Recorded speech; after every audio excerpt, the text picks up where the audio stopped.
ఇక్కడ మనం ఒకటి ఆలోచించాలి.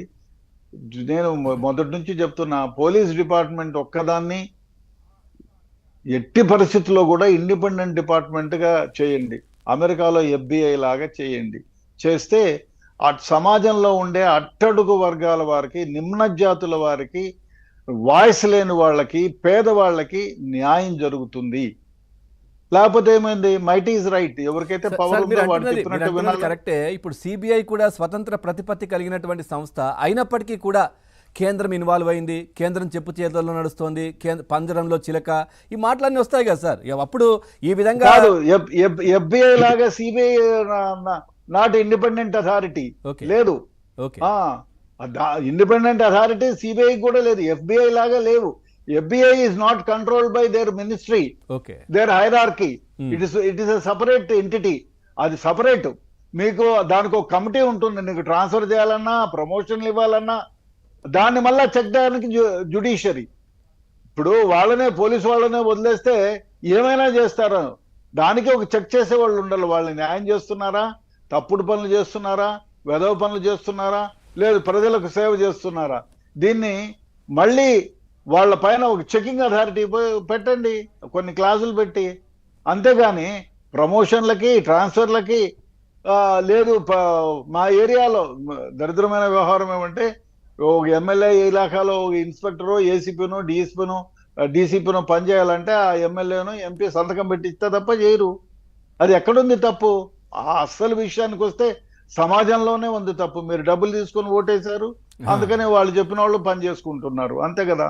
సమాజంలో మీలాంటి లేకపోతే హానెస్ట్ గా బజార్లో తిరిగే ఉన్న ఒకరిని తీసి ఓ మినిస్టర్లు చేసి చేయమనండి, చేయరు. మనమే తప్పు. సమాజం అక్కడి నుంచి మొదలు కావాలి. లేదు.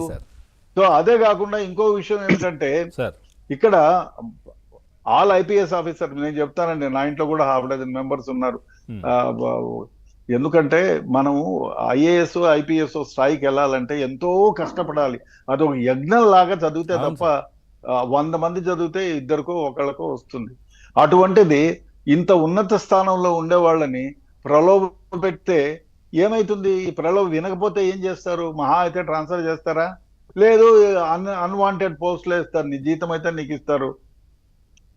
వాడు సస్పెండ్ చేసినా, ఇంకో మాట చెప్పనా, ఇప్పుడు సస్పెండ్ చేశారులే కానీ suspension is not a punishment. Suspension ఎందుకంటే వాళ్ళు విధులలో ఉండి ఎవరినైనా ప్రేరేపితం చేస్తారేమో, సహాయంగా ఉంటారేమో అనే ఉద్దేశంతో, తన కేసులో ఉండే విట్నెస్లను ప్రభావితం చేస్తారేమో, టెంపరవరీగా వాళ్ళ విధుల నుంచి బయటికి పంపడాన్ని సస్పెన్షన్ అంటారు. It is not a punishment. ఇంకోటి ఏమిటంటే, ఇప్పుడు ఈ సీనియర్ ఆఫీసర్స్ వీళ్ళు ఇంతకాలము చేసిన మంచి సరే ఒక సర్వీస్ లో ముగ్గురే అనుకుందాం, ముగ్గురులో ఒకరు కాకపోయినా ఒకరు మంచిగా సర్వీస్ చేసిన వాళ్ళు, ప్రజలకు సేవ చేసిన వాళ్ళు ఉంటారు కదా. ఈ ఒక్క వెధవ పని వల్ల, లేదు ఇట్లాంటి ఒక 4 వెధవ పనుల వల్ల తమ కెరీర్ అంతా నాశనం అయిపోయింది కదా, జీవితమే ఇదైపోయింది కదా. అదే కాకుండా ప్రతి ఒక్కళ్ళు ఏలెత్తి చూపించేది అయిపోయింది కదా. దానివల్ల నువ్వు ఏం లాభం పొందావు? మీరు తీసుకోండి హిస్టరీలో. ఇప్పుడు మీరు మహానుభావులు SR శంకరన్ ఉన్నారు, ముని వెంకటప్ప ఉన్నారు, IK రాజామణి ఉన్నారు. ఎట్లాంటి ఆఫీసర్స్ అండి? DT నాయక్ గారు ఉన్నారు. ఇప్పుడు హానెస్ట్ గా, సిన్సియర్ గా ప్రజలకు సేవ చేసిన SR శంకరన్ ఇప్పటికీ చాలా వేల మంది గుండెల్లో నిలిచిపోయారు. ఆయన అంత గొప్ప గొప్ప ఆఫీసర్లు ఉన్నారు, పేరు తెచ్చుకున్నారు. అదే ఎందుకండి ఇప్పుడు ఈ ప్రభుత్వంలో ఆరోపణలు ఎదుర్కొంటున్న వాళ్ళందరూ కూడా, ఇప్పుడు ఏదైతే జగన్మోహన్ రెడ్డి అధికారంలో ఉన్నప్పుడు ఎదుర్కొంటున్న వాళ్ళంతా గతంలో టీడీపీ ప్రభుత్వం కావచ్చు, ఇతర ప్రభుత్వాల్లో ఇతర శాఖల్లో పనిచేసినప్పుడు ఎట్లాంటి అవినీతి మరకలు అంటలేదు సార్. ఈ 5 సంవత్సరాల్లోనే చాలా మంది అంటించుకున్నారు. అది మహాఘోరమైన తప్పిదం. ఇంకో విషయం ఏమంటే, నేను చిన్న ఎగ్జాంపుల్ చెప్తా. 1978లో 1998లోనో 97లోనో 77 78లోనో ఒక సీఎం గారు ఒక ఫైల్ ని తీసుకొని రమ్మని చెప్తే పోయినారు. ఎవరు?